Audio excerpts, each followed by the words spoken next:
नमस्कार दोस्तों, आज हम आपको भगवान श्री राम का पिता के लिए प्रेम और भक्ति के विषय में कहानी बताते हैं। कहानी का शीर्षक है श्री राम की पितृभक्ति। यह रामायण का एक प्रसंग है। राजा दशरथ ने अयोध्या के सिंहासन पर श्री राम का राजतिलक करने का निर्णय लिया था।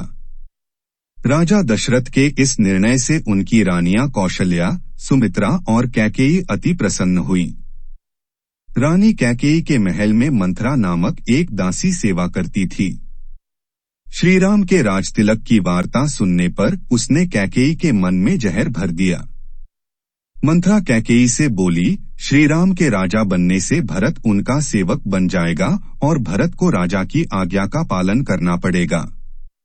आप राजा से भरत के लिए राज्याभिषेक और राम के लिए 14 वर्षों का वनवास, ये 2 वर मांग लीजिए। इधर श्री राम के राज्याभिषेक की तैयारी उत्साह से चल रही थी। राज्याभिषेक का मंगल दिन आया। राज्याभिषेक से कुछ समय पूर्व रानी कैकेयी ने दशरथ से 2 वर मांगे।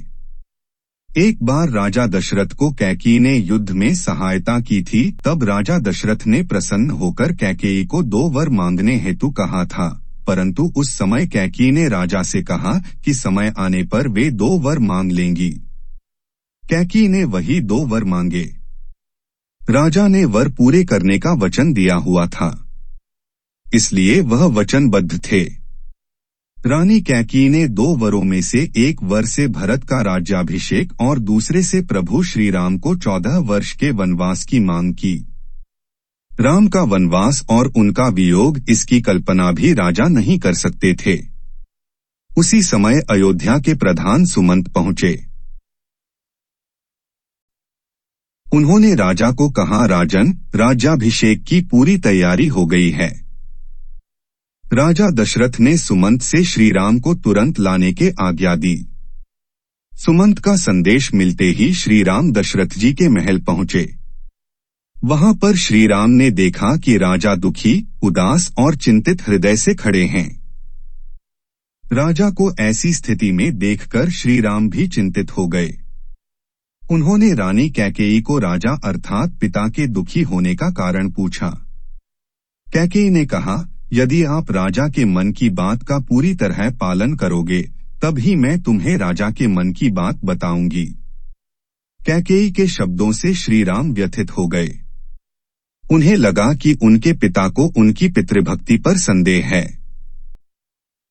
श्री राम माता कैकेयी से बोले, देवी, मेरे विषय में इस प्रकार के वचन ना बोले। पिता की आज्ञा से मैं आग में भी कूद जाऊंगा। मेरे दाता, गुरु और पिता ने आज्ञा दी तो मैं जहाल विष का प्राशन करूंगा अथवा समुद्र में भी कूद जाऊंगा। राजा दशरथ की आज्ञा उनके अथवा रानी कैकेयी के मुख से सुनने से पहले ही श्री राम ने प्राण अर्पण करने की भाषा बोली थी। इससे पता चलता है कि उनकी पितृभक्ति कितनी निष्ठावान थी।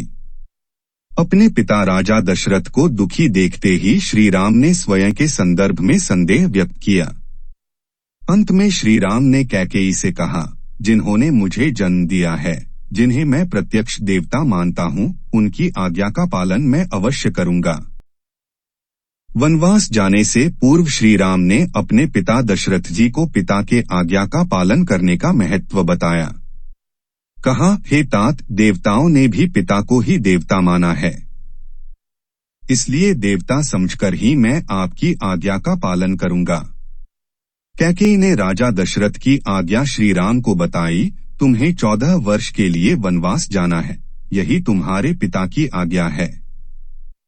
कैकेयी से यह जानने के पश्चात कोई भी प्रश्न पूछे बिना श्री राम ने अपनी संपत्ति, ऐश्वर्य और पृथ्वी के साम्राज्य का त्याग कर दिया और एक व्रताचरण के रूप में वनवास चले गए।